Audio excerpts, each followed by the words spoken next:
Hello everybody, welcome back to Let's Play Phoenix Wright Ace Attorney Trials and Tribulations. Last time we learned the truth about the tiger and Viola Cadaverini, and yeah, today is the second day of the trial. Let's freaking go. Good morning, Mr. Wright. Good morning, Maggie. So, what do you think is going to happen today, sir? Yesterday's session didn't go so well, and then ended on a giant mystery. That's true. And we still haven't solved a single part of it yet. Are you okay, Nick? Huh? Oh, yeah, of course. I saw that little flash of doubt in your eyes. No, that wasn't doubt. That was, determination. Why don't I believe you? It's nearly time, Maggie. You'd better get going to the defendant's seat. Roger, don't let me down, Mr. Wright. I'm counting on you. Hey, bow. Hey, Detective Gumshoe. Quit stressing Maggie out. She doesn't need that. How did you know she was stressed? I was watching through the doorway. Oh. You look like you lost the case already. Show a bit of confidence, will you, pal? Here, maybe this'll help. Huh? Have you taken up aromatherapy too? Not in a million years, pal. Don't tell me that you don't remember this thing. Come to think of it, that doesn't look like one of those aromatherapy bottles. This is the small bottle that turned up in Tribulations' kitchen a couple days ago. I actually did forget about that. Wow, look at all those little bottles. Oh, they're aromatherapy oils. He's got so many, they're overflowing onto the floor. Hey, wait a minute. There's one bottle that's different from all the others. Oh, you know, it doesn't have a label here. And it doesn't smell. Yeah, we gave this to him to take to the lab. Finally got the analysis results back from the lab. So, what is it? Is it the poison? I'm afraid not, pal. It's medication. Medication? Yeah, for ears. Topical use only, apparently. For ears? You mean... Yeah. It's the medication Glenn Elk was using for his ruptured eardrum. What was Glenn Elk's ear medicine doing in the kitchen? Huh? What about the unidentified fingerprints? Anything on that? Covered in unidentified fingerprints in the kitchen, okay. Someone screwed up, so they only had time to analyze the contents of the bottle. Another hour and they might have gotten something on the prints, but... It's going to weaken its impact as a piece of evidence. Okay, pal, this is it. Make sure your defense is impregnable today. Got it? Can we just give you the bottle to take back to the lab and then you can just hurry up and we can stall for time? No? Alright, fine. Too much sense? Yeah, probably too much sense. Today's trial. I'm going to expose that guy for what he's done. Or my name isn't Phoenix Wright. Because his name isn't Phoenix Wright when he tried to... you know, masquerade as you. That sounded a lot better in my head.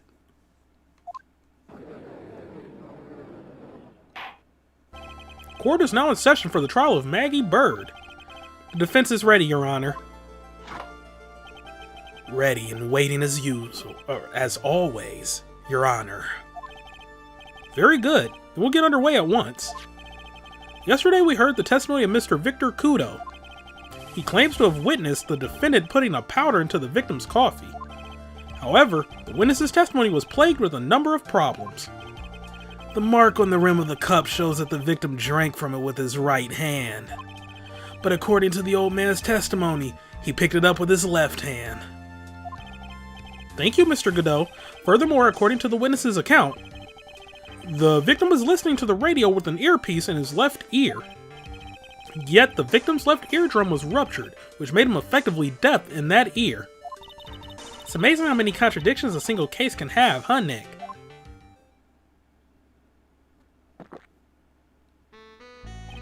Ha. Allow me to enlighten you, Your Honor. The world, you see, keeps turning. We must turn with it. You've lost me already, Mr. Godot. Don't let the mysteries of yesterday mystify you today.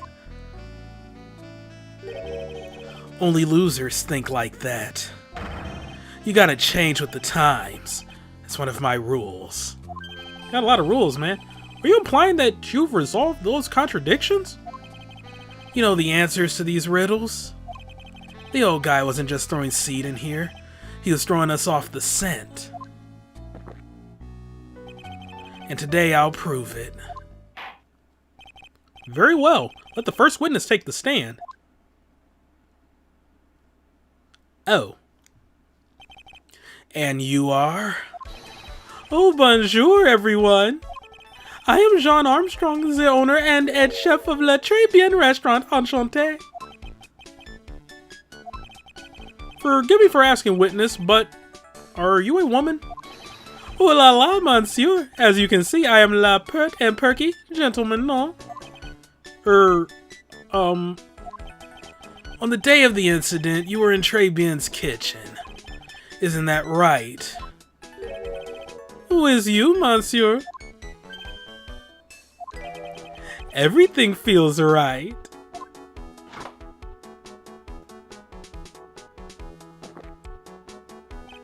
Ha. Wow, he's totally unfazed. Doesn't anything intimidate this guy? Nah, Godot probably just thinks of that as a compliment. Very well, your testimony, please, witness. Please tell the court what happened that day at Tribulations. Oui, volontiers. At Tribulations. When it all happened, there were just 2 customers in my restaurant. Shouldn't you just say, duh? I remember I was experimenting with some new art deco that day. Like having a large mirror between the tables, for example. Oui, perhaps that is what the old man was looking at. La cup, la earpiece, and la glasses. He would have seen everything in reverse, no? Mirror? Oui, un grand mirror. La most enormous mirror. Damn, that is actually fucking ingenious. That kind of destroys the testimony. And suddenly the mystery disappears. Like I said, the world keeps turning, so roll with it. That would explain the coffee cup and the earpiece conundrum. The mirror would have made everything appear back to front. What the heck? It's way too early in the morning for this to be happening to me. Now then, Mr. Wright, you may begin your cross-examination. Yikes. Okay, I got not much. But they said there was... Who let slip that there was another one? Maggie let slip that. And who were the 2 customers exactly? Of course, the young man who died. And the other not-so-young man. You're referring to yesterday's witness, I presume. What about the other man Maggie says she saw at the table? Something tells me Mr. Armstrong isn't planning to disclose his existence. We need some hard evidence first before we can bring him up, don't we? I guess I'll just have to try a different approach for the time being. Yeah.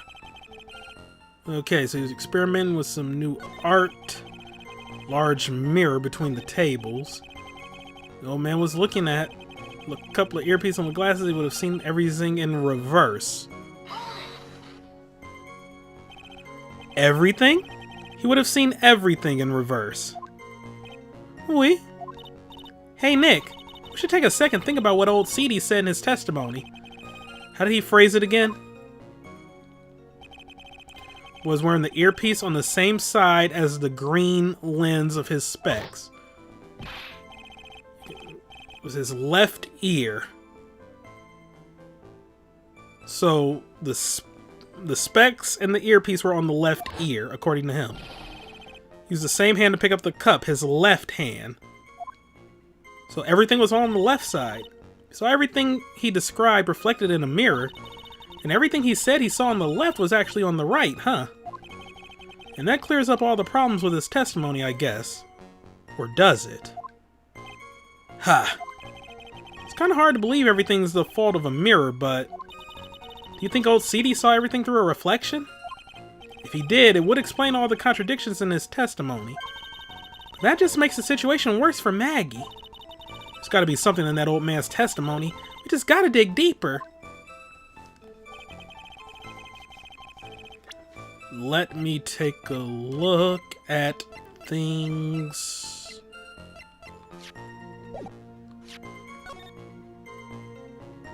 Yeah, that would explain how he would be able to see if Victor was sitting, like, in the lower right.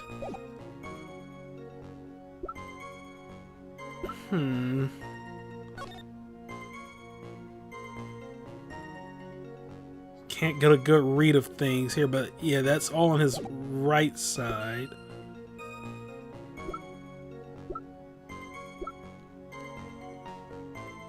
Do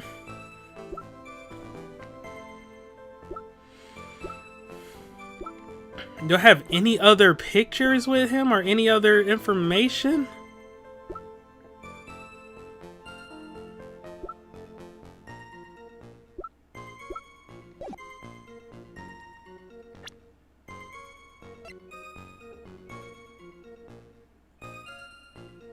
But he's wearing the Google lens on his left side.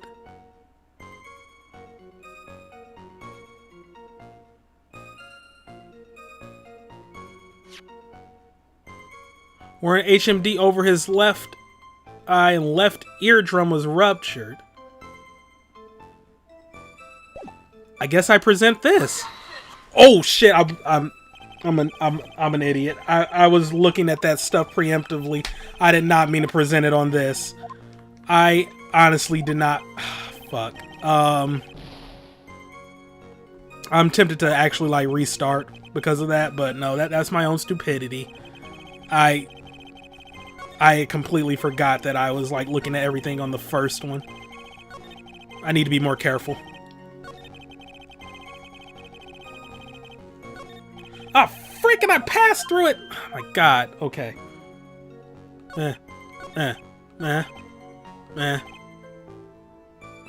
Okay. Present an objection. The coffee cup, the earpiece, and the HMD. Let's think back over Mr. Kudo's testimony for a second, shall we? Boy was wearing the earpiece on the same side as the green lens of his specs. No question. You can lock me up if I'm wrong. It was his left ear without a doubt. So to summarize, we were told both the HMD and the earpiece were on the victim's left side. Now if Mr. Kudo saw that as a reflection in a mirror, it means both the HMD and the earpiece were actually on the victim's right side. Exactement. You see, monsieur. Now that you think about it, it is not so hard, no?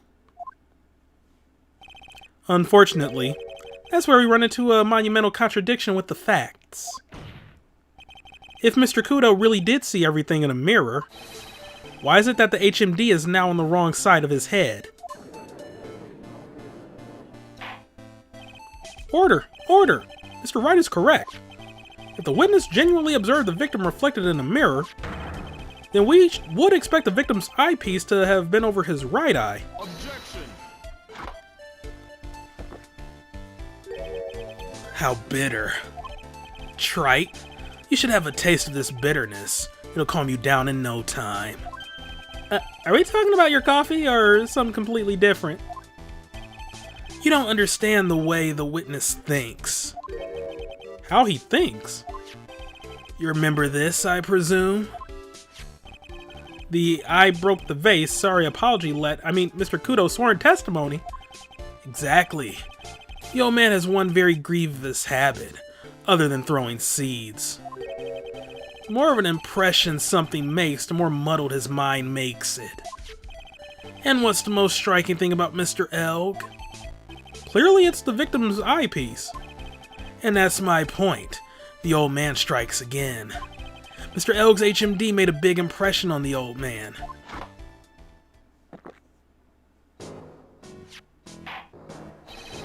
I saw the earpiece and those newfangled spectacles he was wearing. Oh yes, they're both on his left ear. Do you hear? His left ear. Ha! Well, Trite? That's the worst but best impression of Kudo ever. Oh, I didn't even imitate him. Oh, well. Wow, I really thought he was OCD for a minute there. Godot's good. I didn't know I was supposed to be imitating him, but okay. Enough! I must agree that yesterday's witness was irresponsibly rash in much of his testimony. Bad luck, Nick. Looks like the boil of a contradiction you found is just a rash. A mirror can't be beaten by a handful of seeds, nor can it lie. So, what exactly was the old man looking at? Fill us in, Mr. Armstrong. Go on. Tell the court. We're all ears. Oui, I can explain. Please, if you will look at le plans of le restaurant.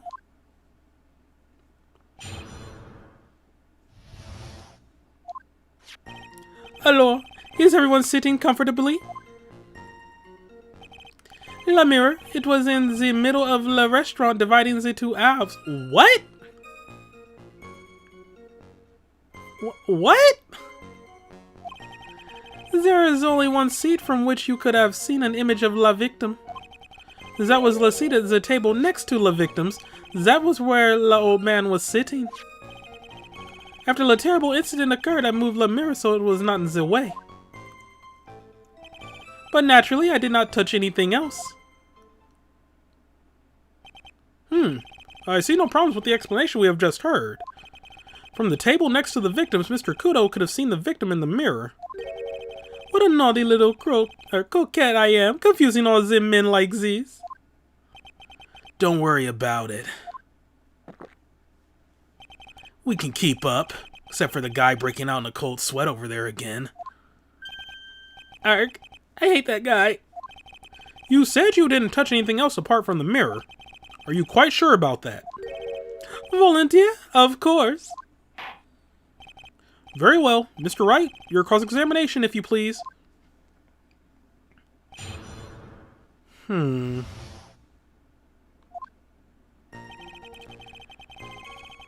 Actually, where do we have definitive proof on where Kudo was sitting? I've kind of forgotten. Kurt broke the vase in my seat. I'm sorry.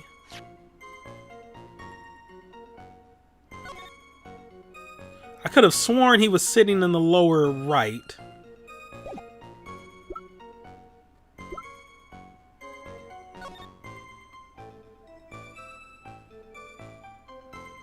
Oh my god, that camera placement is perfect.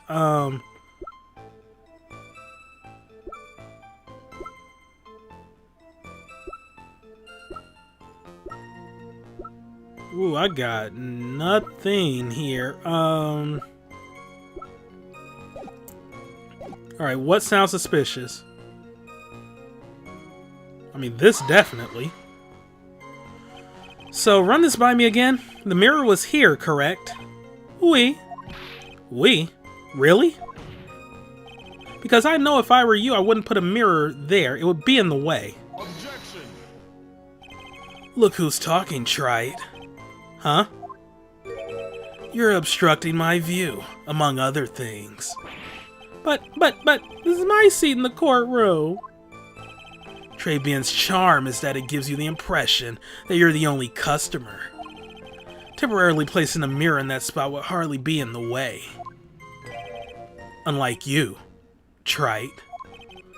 I tell you, monsieur, la mirror was there, in the middle of le restaurant. One seat from which you could have seen an image of the victim.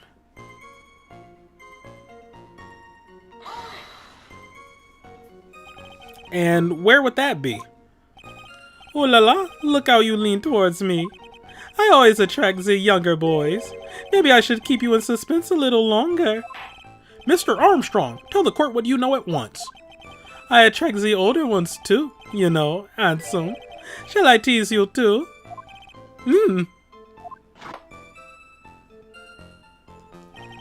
The judge didn't say no. I'm already seeing a very hot someone, so I'm afraid that you'll be waiting for a long time. I bet she has mocha cream skin and cappuccino perfume.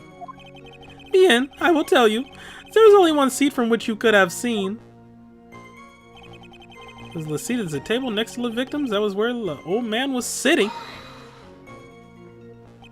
So why can you only see the victim from that particular seat? My monsieur, it is obvious, no? If you look at the plans, you will understand. The victim would have been reflected in the mirror like so. If you were sitting at the table next to him, you would see everything, no? So that's the seat old city was sitting in on that day. When the poisoning happened. The old man was sitting at the table next to the victim? Why does that seem kind of odd?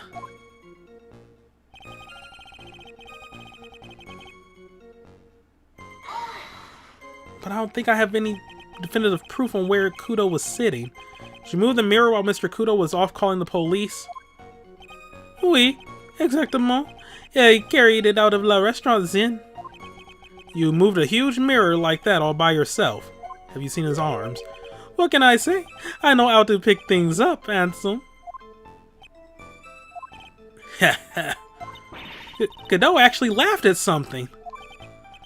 Well, given the witness's physique, I suppose it is possible.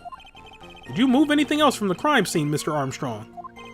I look like the obliging type, no? Naturally did not touch anything else. Are you sure about that? I touched nothing except la mirror. Mr. Wright? Is there something the witness has said that doesn't match the crime scene? Yeah, there is. Just can't put my finger on what exactly. Ha! Suffering from a case of heartburn, Trite? Oh, I have just a thing for that. An oil with golden myrrh and Frankensteins. Add a few drops to your coffee and voila. Enjoy. I don't think you should drink myrrh and frankincense, but okay. Focus, Phoenix. Breathe. I need to ignore those two and just find some evidence. Is it pretty strange, though? Oh, it is pretty strange, though, isn't it? I mean, nobody mentioned anything about a really large mirror. You'd think someone would have, but Maggie didn't, and neither did old Seedy. The only logical explanation is that there was no mirror inside Tribulations that day.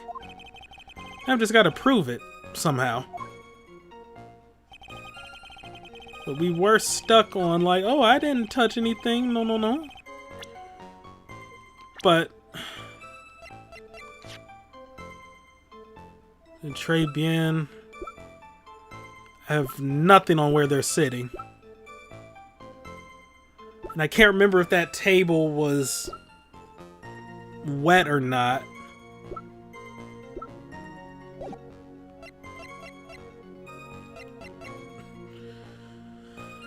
Oh boy, okay. Give me a moment. Huh. I can use the vase and Victor's testimony, like, yeah, Victor's testimony with this picture to prove he wasn't sitting at that table because the vase is intact.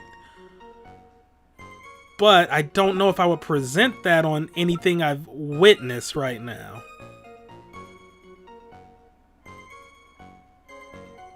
Because I need to have evidence to present. Maybe they'd ask me, okay, how can you prove this? And then I show the testimony? Like, would I present the picture or the testimony?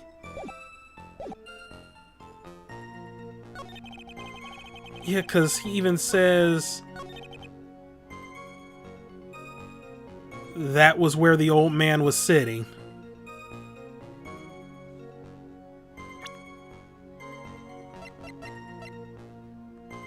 It wasn't. But what would I present?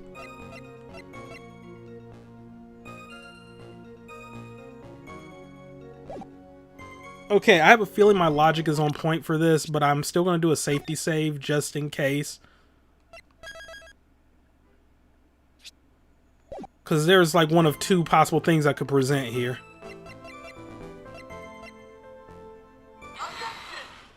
Okay. Your Honor, Mr. Kudo's words yesterday strongly contradict Mr. Armstrong's testimony. This is the letter of apology that was written by Mr. Kudo, is it not? I realize it looks useless, Your Honor, but this is still testimony. Ha! I guess useless people are only really good at identifying useless things. What relevance does this scrap of paper have to the trial, Mr. Wright? Mr. Kudo's testimony is actually very relevant to the question at hand, Your Honor, because it very clearly contradicts with this piece of evidence, the crime scene photo. Called it. Had to double check to make sure. This piece of evidence contradicts with testimony we have heard, Your Honor. The crime photo? Yes.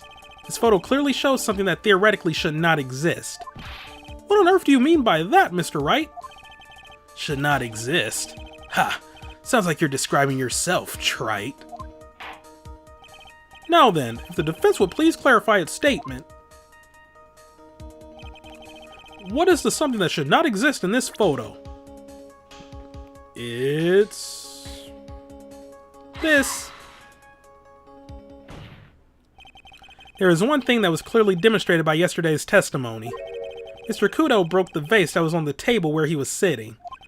And yet, as the court can see, there is an unbroken vase on the table next to the victim. Why? Because Mr. Kudo was not, in fact, sitting at the table next to the victim at all. Objection! Don't be an idiot, trite. That's impossible. That seat's the only one Kudo could have seen the victim's reflection from. Exactly. There is only one conclusion we can draw from this contradiction. There was no mirror in Tribulations that day. Your testimony, Mr. Armstrong, is an elaborate lie. Mon Dieu! Objection! Don't try to confuse the court, trite. Obviously the witness cleaned up the vase, while the police were taking their time getting to the crime scene. No, but he said himself he didn't touch anything else. Unfortunately, Mr. Godot, that doesn't quite work for me. Mr. Armstrong already testified to the contrary in his own words. I did not touch anything else except the mirror.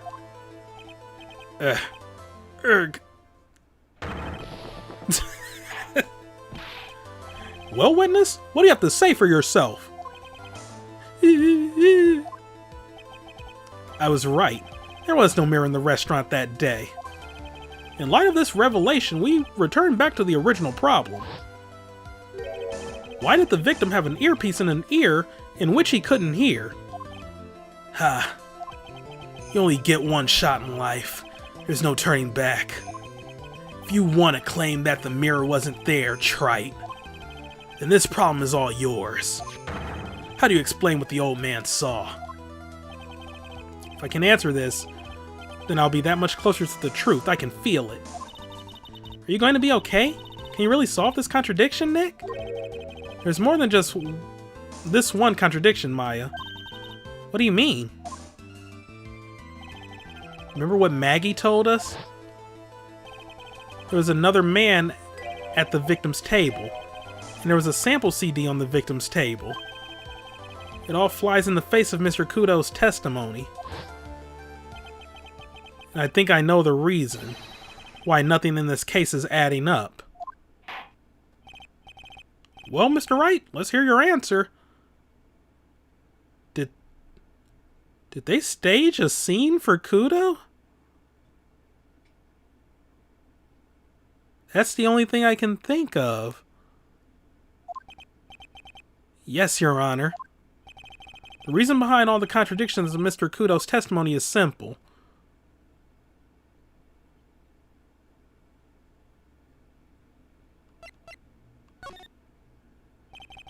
This case is riddled with contradictions, yet there is one very simple answer that clears them all up.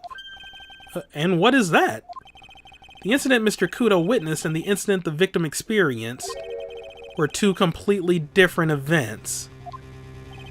What?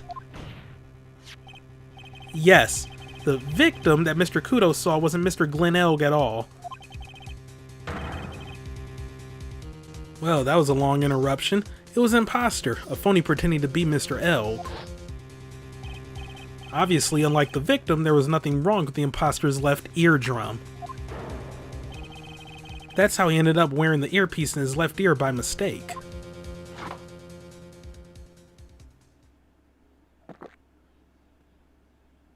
Got him. Order! Order in the court! Settle down or I'll clear the courtroom! Quiet, Gramps. Why don't you clear out of here, huh? What did you say? Trite. Are you saying that what Mr. Kudo saw was a setup? Yes. Someone pretended to be Glen Elg and acted out the whole coffee poisoning. All for the express purpose of creating a witness out of one Mr. Victor Kudo. Objection! Get real, Trite. Why would anyone want to do that? Isn't it obvious? The thing Mr. Kudo was most insistent about in his testimony was the serving girl brought him a Javachino, but she put something in it. That's the serving girl right there in the defendant's chair. I remember her well.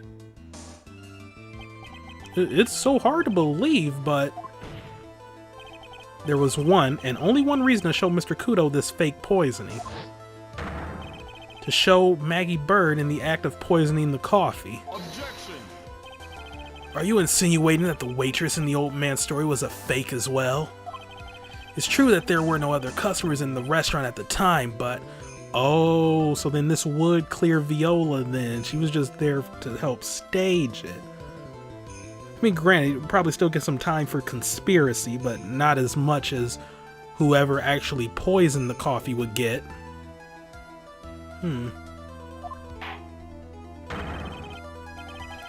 It's also true that the chef was there. He would have noticed what was happening. That's right.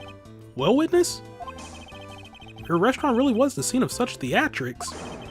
You would have known about it, correct? Ooh la la, this is most difficult for me.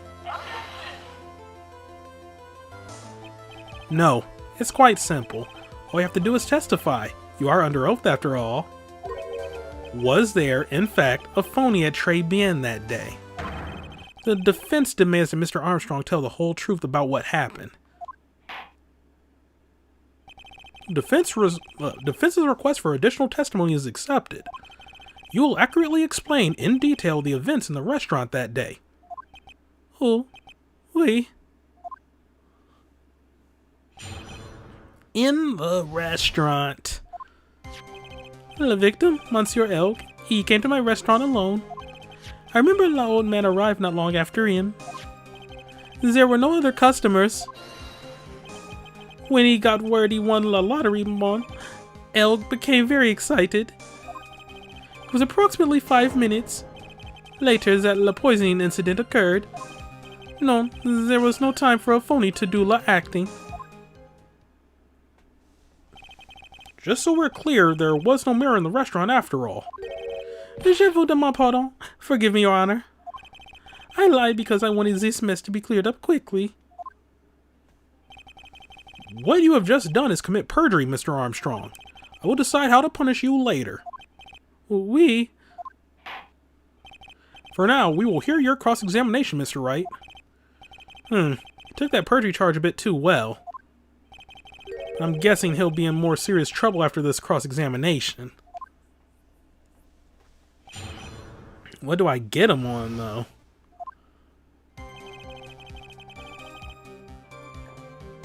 Let's just press on everything. Was he alone at this table as well? Might we? I saw him from the kitchen. Yet the defendant, Miss Bird, remembers it differently. She swears there was another man at the victim's table. Objection! Ha! Unfortunately for you, Trite. Yesterday's witness also testified that the victim was alone. You know, seeing you squirm like that reminds me of a certain coffee's bittersweet bite. What kind of coffee has he been drinking? It's not coffee, it's love. It's love that's bittersweet. Hearing Maya say that makes her seem wise all of a sudden. No, not really.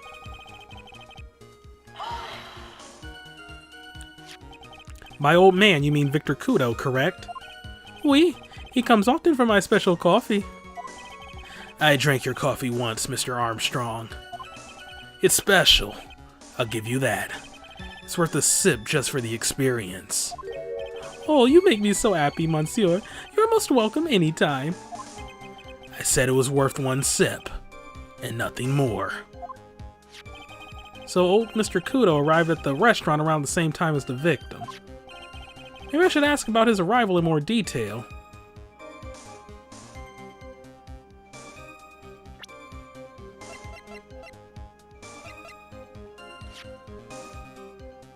Ooh. What time was it? Out of curiosity, about what time was it when Mr. Kudo arrived? Oh no, I cannot remember, monsieur. I believe we were told by a witness yesterday. The crime was reported at 2:25 by a kind of scary old man, sir. Scary old man? Oh my god, was the tiger, like, triple acting? Does that perhaps jog your memory, witness? The incident happened about 20 minutes after he arrived. So the victim must have arrived between 2 p.m. and 2:10, no? Just after 2, huh? Thank you for your help in jogging my memory, monsieur. You are wonderful. Ha ha ha. I can't sit here all the time and do nothing now, can I? The time of day will be added to the witness's testimony. Oui, monsieur judge. Everything I do it for you. Merci bien. That's French, isn't it? I'm glad at least one person is in a good mood. He's even humming a song to himself. How long after him? Just after 2. Are you absolutely sure about the time? When I think really hard, I'm sure it was just after 2, oui. It is the time I stopped serving the lunch menu. Quite right. I always break for lunch when the restaurants are serving their specials. I've been known to wind up a case early just to make it on time. Ha ha! I guess you should never get between a hungry judge and his lunch. Oh, would you look at that? It's almost lunchtime already. Witness, get on with your testimony, please.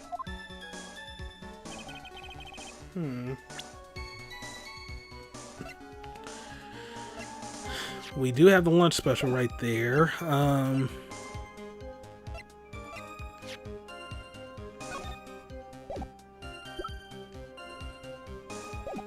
don't think there's anything we can get him with on the time.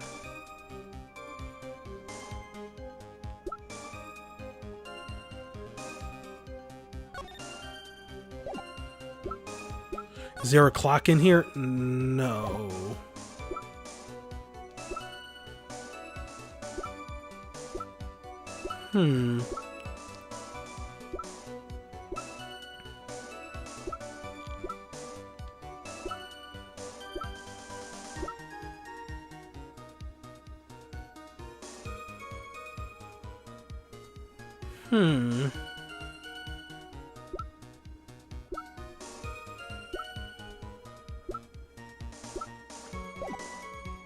Let's just continue.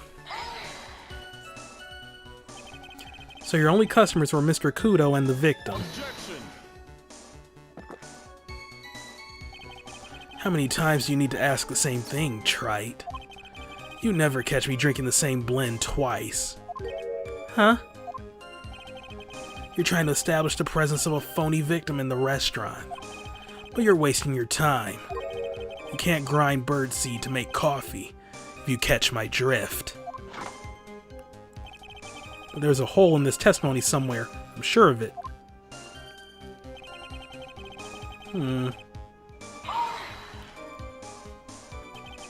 Did you see him? No, I was in the kitchen, but I heard him. I remember him shouting, "Yes, $500,000." Presumably the defendant heard that too. Then, correct? Maggie? She looked like a poor little frightened dove. And what about Mr. Kudo? The old man choked on some bird seeds that got stuck in his throat.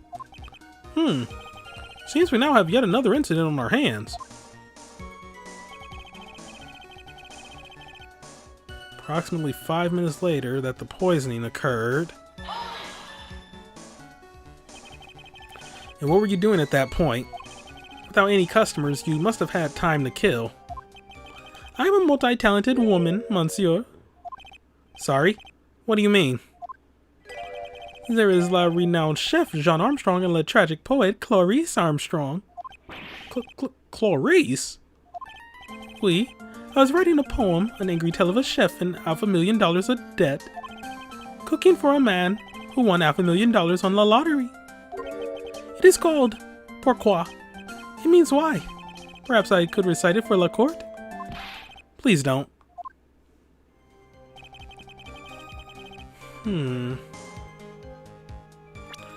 But...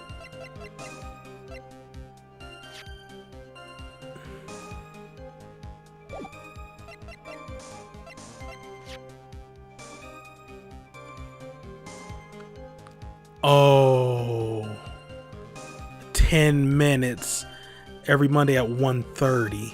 We got him. We got him.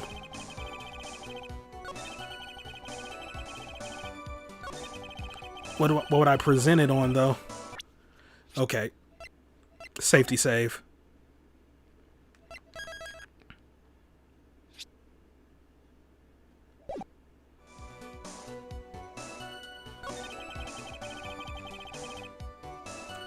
I know I'm going to have to present it on one of these two.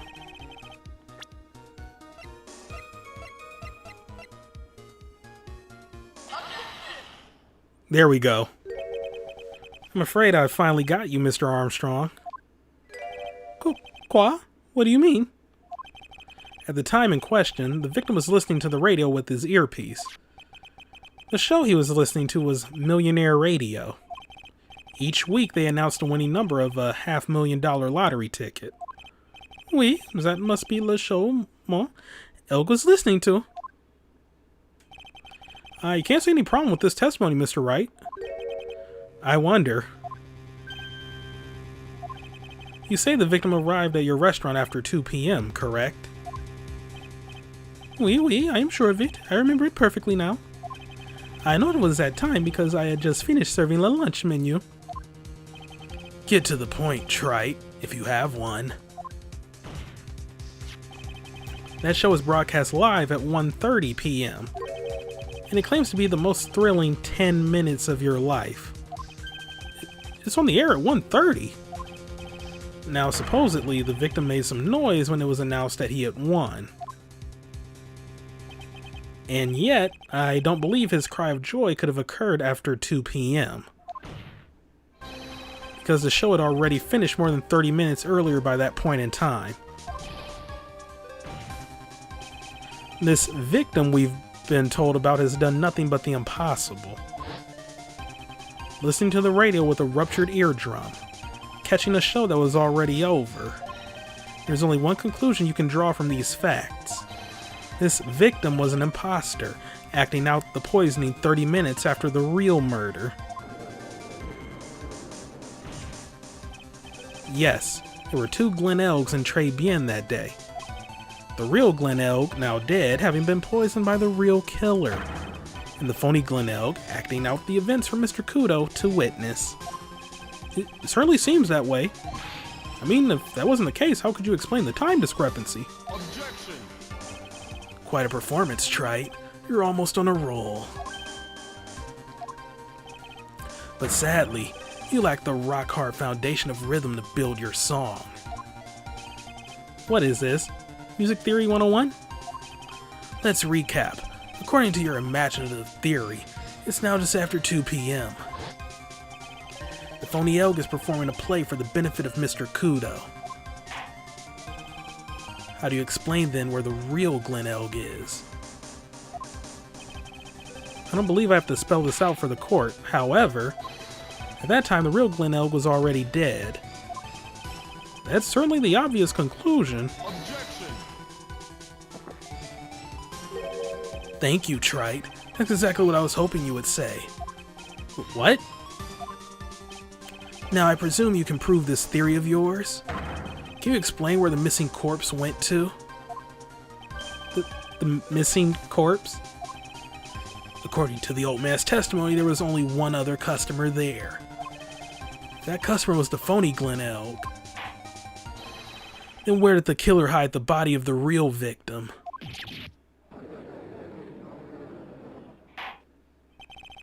Prosecution has a valid point, Mr. Wright.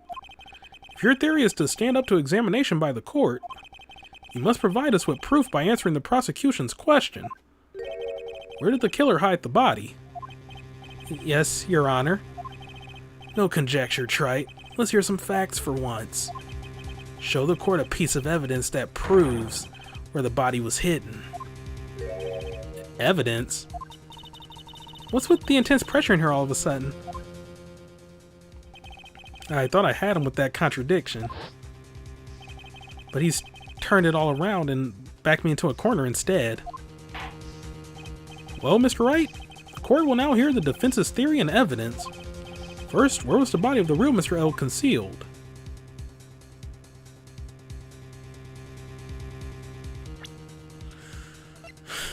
But do I have evidence that it was even hidden in the first place? I guess we could use this as evidence. It would have been too dangerous to take the body outside. Obviously, the body must have been hidden somewhere inside Tribulations. Interesting. But where could a body have been hidden inside a restaurant? I mean, you know, somewhere where employees can't go? Perhaps you would care to show the court on these plans, Mr. Wright? Yes, Your Honor. The exact location where the body was concealed inside Tribulations is... I'm going all in on the kitchen.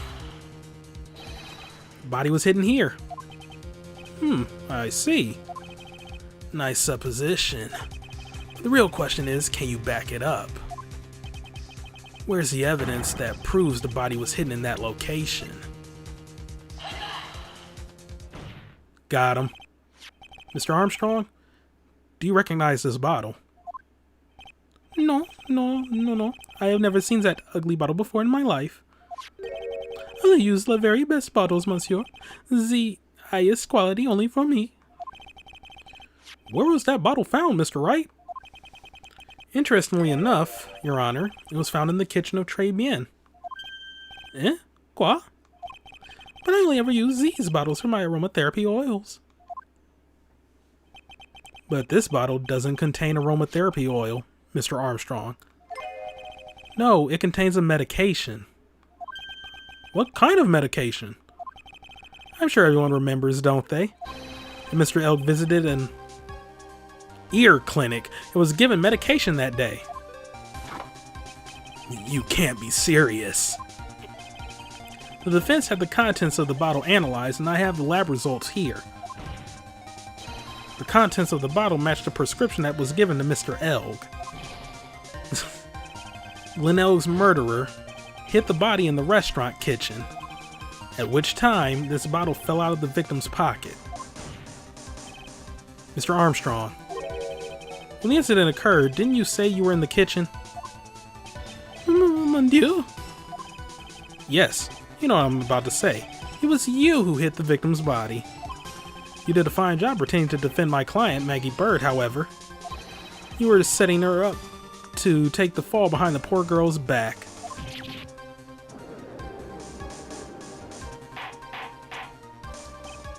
Order! This is an extraordinary development. Witness, did you murder Mr. Glenn Elk? Never. I could not do such an horrible thing. Uh-oh. Are you going Super Saiyan? Mr. Godot? The bitterness. Every time I get lied to, I always down a mug of coffee. It's one of my rules. Do you have the slightest idea how many cups you've had by now? Then I like to do the same to the person who lied to me. I like to take them down with my empty cup. Listen up, chef. How to... Oh my god.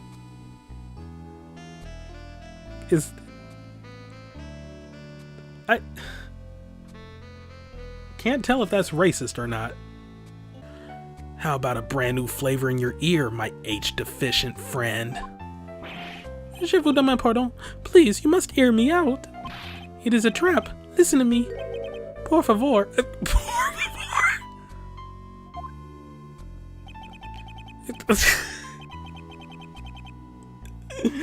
Yo hablo español, Mr. Armstrong, and por favor is Spanish. I'm only going to ask you once. Did you do it? No. No. Absolutely no.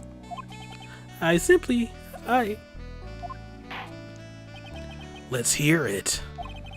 You've got one shot, right, Gramps? Witness, the court will permit you the chance to make one final statement. If you lie under oath again, Mr. Godot's coffee mug awaits you. As does my gavel. It is clear. What do they always say in the movies? I've got a bad feeling about this. Very well, begin your final testimony, Mr. Armstrong.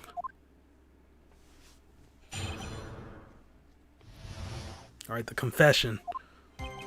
It is true, I ate a body in the kitchen. A man forced me to do it. I had no choice. I had to go along with him because there was a reason why I could not refuse. But I did not kill him. I swear it. You must believe me. You were forced? By who? I cannot say, or I will be erased. This will be a nightmare to edit. Let's try a different question then. When Mr. Elk died, was he really the only person at his table? There was.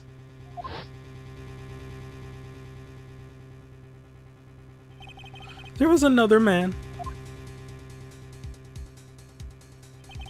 I knew it. Maggie was telling the truth. You may cross-examine the witness now, Mr. Wright. There's just one more thing I need to do. Gotta break this guy and get him to tell us the name of the real killer. I think this will be enough to go off of. Well, whatever. Just gonna try and get down to the bottom of it. What man? Who was he? No, I cannot say. I fear for my life. He's really scared. You'll just have to put the words in his mouth, Nick. Yeah, you're right. If you don't tell me, I'll tell him. But why would you go along with this man? There's a reason why. And what would that... Oh, and what reason would that be, Mr. Armstrong? You know, monsieur. Yes? Surely you cannot expect a young maiden to talk about such an embarrassment. Maiden? You're a bit old to get away with that. And a bit too male. I can't finish the cross-examination without establishing his reason. So I'll just have to prove it with evidence. Oh. Alright, well, we just have to, I thought we would press to get to the bottom of it, but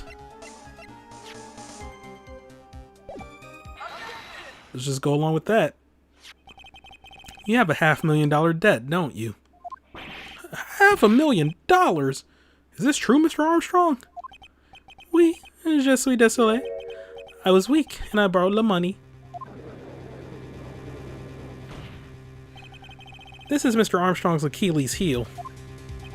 Or if we were that guy from that infamous episode of Wheel of Fortune, Achilles. God, that was... that has to hurt. Was that the one where he almost won $1 million? Because he just screwed up consistently in that episode, like mythological hero Achilles. And then on the spot dice spin when it was supposed to be on the spot decision. One of those puzzles, like I know on one he was about to win, on the other he was about to win like $1 million. That was just all bad. And that's why you couldn't refuse anything asked of you by this man. The head of Tender Lender. A $500,000 loan from a black market loan shark. You had no way of paying it back, did you? That's why you were forced to do anything. This man told you. Oui, it is as you say. Mr. Armstrong. Le Tiger, he told me he was going to use my restaurant for a business rendezvous. On the day in question, he was meeting the victim to demand that he repay his loan.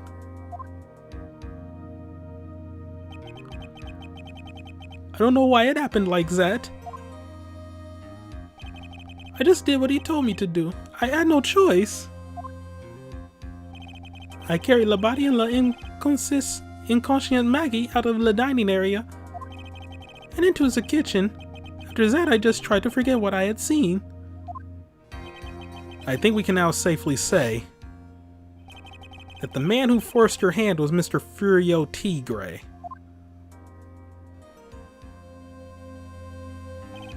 I do have one further question for you, Mr. Armstrong.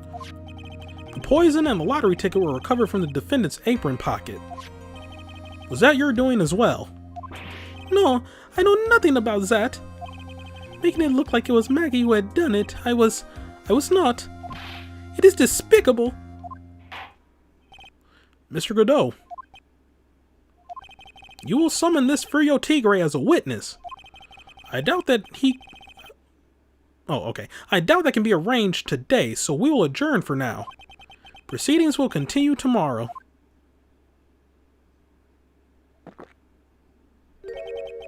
"30 minutes. What? The trial will go on. I'll see to it myself. I need half an hour to get that guy on the stand. Not a minute more." Dang, who are you? How the... Don't sit back and relax yet, trite. No one knows if that chef is really telling the truth or not. This trial could still go either way.